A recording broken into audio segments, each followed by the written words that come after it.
فیصلہ برقرار ہے جو فیصلہ تھا فل کوڈ بلانے کا ابھی تک، یا آج آئینی بینچ بننے سے وہ فیصلہ ختم ہو گیا؟ یہ دیکھیں، میں آپ کو پہلے بھی کہہ چکا ہوں، یہ انڈا اور مرغی کا معاملہ ہے اس میں کہ انڈا پہلے آیا جس نے مرغی دی، یا مرغی پہلے آئی جس نے انڈا دیا. تو یہ یہاں سے یہ اس گنجک گورکھ دھندے میں کے زمرے میں آتا ہے کہ کیا سپریم کورٹ کا فیصلہ اس وقت تک اس سے روگردانی نہیں کی جا سکتی جب تک سپریم کورٹ خود اس کو واپس نہ لے. یا دوسرا ہے کہ کیا آئینی ترمیم جو کہ ایک آئین میں بنیادی آئین میں تبدیلی کر دیتی ہے، تو اس کا امپیکٹ کیا ہے سپریم کورٹ پہ؟ کیا اس کے جو فیصلے پچھلے جتنے بھی ہیں آئینی ترمیم سے پہلے اگر وہ متصادم ہیں آئینی ترمیم کے، تو وہ ان پہ عمل درآمد نہیں ہو سکتا. اور اسی لیے ان پہ عمل درآمد نہیں ہوا یہ سنی اتحاد کونسل کو جو ووٹ دیے گئے. اب یہ چیز جو ہے اس میں دونوں طرف سے بحث ہوتی رہے گی اور لا حاصل ہوگی. اس میں دیکھنا ہے یہ ہوگا. اعتزاز صاحب معافی چاہتا ہوں، میں ڈائریکٹ سوال کرتا ہوں، بلکہ زیادہ سادہ زبان میں سوال کرتا ہوں کہ ظاہر ہے ہم بھی پارلیمان کی سپریمیسی کی بات کرتے ہیں، آپ بھی کرتے ہیں، مگر یوں ایک تاثر گیا ہے کہ اتنی کوئی احساس ہے کمزوری کا اور ویکنس کا کہ ایسی لا میکنگ کی جا رہی ہے جیسے ہماری معزز پارلیمان میں بیٹھے ہوئے لوگوں کو نہ تو اپنے اس مینڈیٹ پہ اعتماد ہے اور نہ کسی اور چیز پہ. جس طریقے سے چیزوں کو مینج کیا جا رہا ہے، یہ تصور آؤٹ آف پلیس ہے یا قرین قیاس لگتا ہے؟ نہیں، یہ تو بالکل قرین قیاس کی ضرورت نہیں ہے. ایک شخص کو کے خلاف 26ویں آئینی ترمیم تھی اور وہ تھے منصور علی شاہ. منصور علی شاہ صاحب کو آپ نے اوائڈ کرنا تھا کہ وہ نہ آ سکے. اس کے لیے آپ نے یہ قانون بنایا کہ 3 جو ٹاپ سینئر موسٹ ہوں اس میں سے ایک کو پک اپ کرنا ہے، اور آپ نے یحییٰ افریدی صاحب کو پک اپ کیا اور اس کو چیف جسٹس لگایا. اچھا، اب جب یہ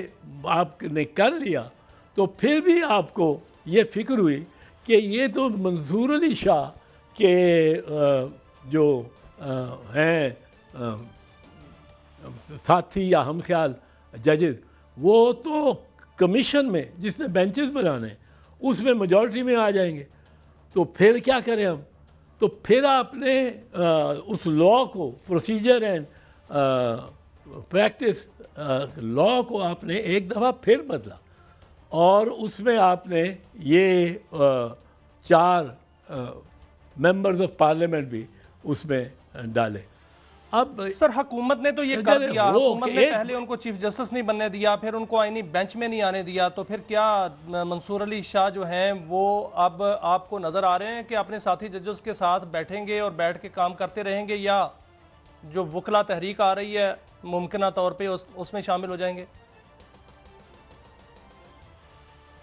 میں نہیں کہہ سکتا، کیونکہ ایک چیز تو واضح ہے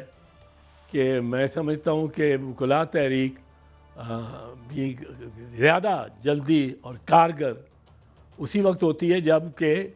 جس کے لیے نکالی جا رہی ہو، جس کے نام پہ نکالی جا رہی وہ ساتھ نظر آئے ان کے. اور جس طرح افتخار محمد چودھری صاحب ہمارے ساتھ تھے، ساتھ بیٹھے ہوئے ہوتے تھے، ان کو کوئی بیان کوئی کچھ نہیں تھے دیتے، کسی پریس ٹاک کوئی نہیں تھے کرتے، کوئی کسی جج کے خلاف وہ بات نہیں کرتے تھے، خاموش رہتے تھے. ہم اندر باتیں گاڑی میں بیٹھے تو کرتے رہتے تھے، پر میڈیا کو وہ نہ اپروچ کرتے تھے نہ میڈیا سے بات کرتے تھے. اور جا کے بار ایسوسیشن جس میں جائے، وہ فیصل آباد ہو، لاہور ہو، پشاور ہو، کراچی ہو، وہاں ایک پیورلی ٹیکنیکل تقریر کر دیتے تھے. وہ جو لکھی ہوتی تھی اس کا ٹیکسٹ ان کے لیے ان کو دیا جاتا تھا، وہ پڑھ دیتے تھے. اور وہ the importance of fundamental rights under the constitution, the importance of article 199 in the constitution, یہ اس قسم کا ایک مضمون وہ پڑھ دیتے تھے. ہم اپنی سیاست میں کرتے رہتے تھے، وہ اس میں نہیں آتے تھے. اب لیکن وہ ان کا نکلنا اور ساتھ چلنا، اس سے لوگ متحرک ہو گئے. اب میں نہیں یہ سجیسٹ کر رہا ہوں منصور علی شاہ صاحب کو، وہ خود زیرک بندے ہیں، پر اگر وہ آ کے بار روم میں اور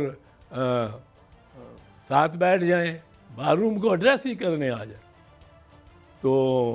بہت اچھا اعتزاز صاحب، ایک اور بات، چونکہ ہم آپ سے بڑی رہنمائی لیتے ہیں، ایک تدریسی بات تھی، کہا جاتا تھا یار بار بار ڈیموکریسی کو ایکسرسائز کرو، ایک دور، دوسرا دور، تیسرا دور، فلٹر ہوگا. یہ تیسرا چوتھا دور ہے. فلٹر ہونے کے باوجود مجھے لگتا ہے کہ جو مستقل حکمران طبقے ہیں اس کے آگے جو ہماری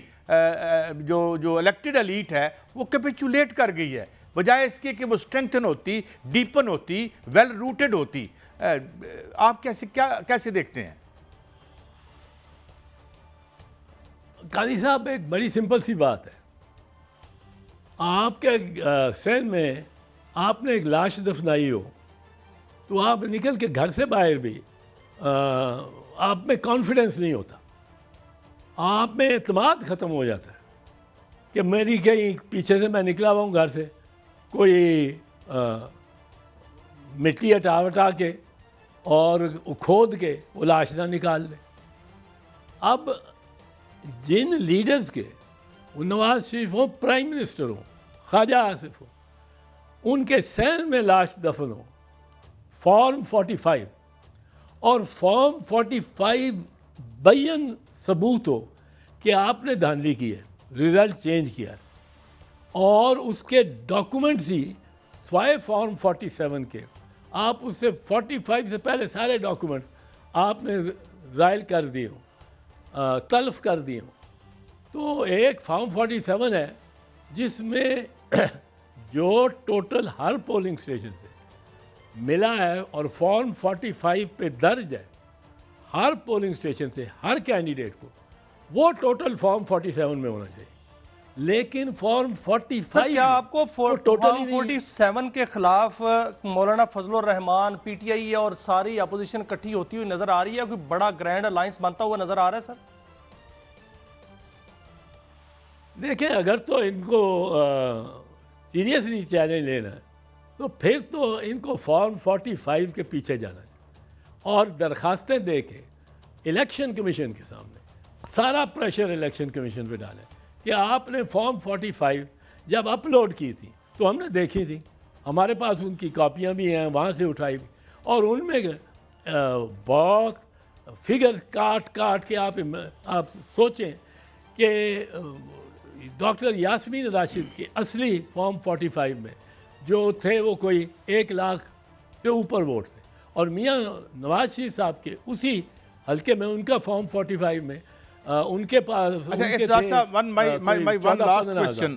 حضور یہ فرمائیے گا کہ یہ آرمی چیف صاحب کی مدت ملازمت میں بھی اضافہ کر دیا گیا، اور ابھی کچھ محنت ظاہر آپ ہمیں بہتر گائیڈ کریں گے، اس میں یہ بھی نہیں ہے کہ وہ کوئی کٹ آف ڈیٹ ہوگی، اٹ کین فردر بھی، کچھ لوگ کہہ رہے ہیں دا وے دیٹ واز ڈرافٹڈ تو یہ آگے بھی جا سکتی ہے. تو اس پہ کیا آپ کی ٹیک ہے؟ اب یہ مجھے نہیں پتا یہ آرمی چیف کو بھی اس کا فائدہ ہوگا کہ نہیں، کہ یہ بتا دیا جائے سارے کولیگز کے، جو ان کے کولیگز ہیں، یا وہ جنرل، جو میجر جنرل یا لیفٹیننٹ جنرل جنہوں نے اگلے سال نومبر میں اس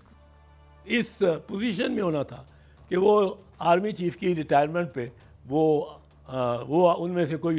چن لیا جاتا، پھر 5 سال کی بعد پھر وہ آئے گا دور، کوئی کیلکولیٹ کر رہے ہوں گے لوگ کہ اس دن 27 نومبر 2027 کو میرا یہ اس پوائنٹ پہ ہوں گا کہ میں سے. سر اس طرح تو دیکھیں 5 سال اگر آرمی چیف کو ملتے ہیں، 5 سال جو ہے مل گئے کل سے، تو پھر جنرل باجوہ کے جو پرموٹ کیے ہوئے جنرل تھے وہ تو ریٹائر ہو جائیں گے، اور دوسرا اگر ایکسٹینشن مل جاتی ہے اس کا مطلب 10 سال ہو گئے.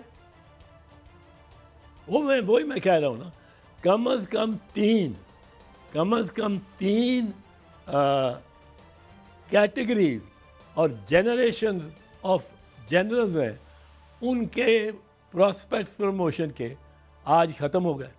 وہ سوچتے ہیں اب کہ آج 2030 میں اگر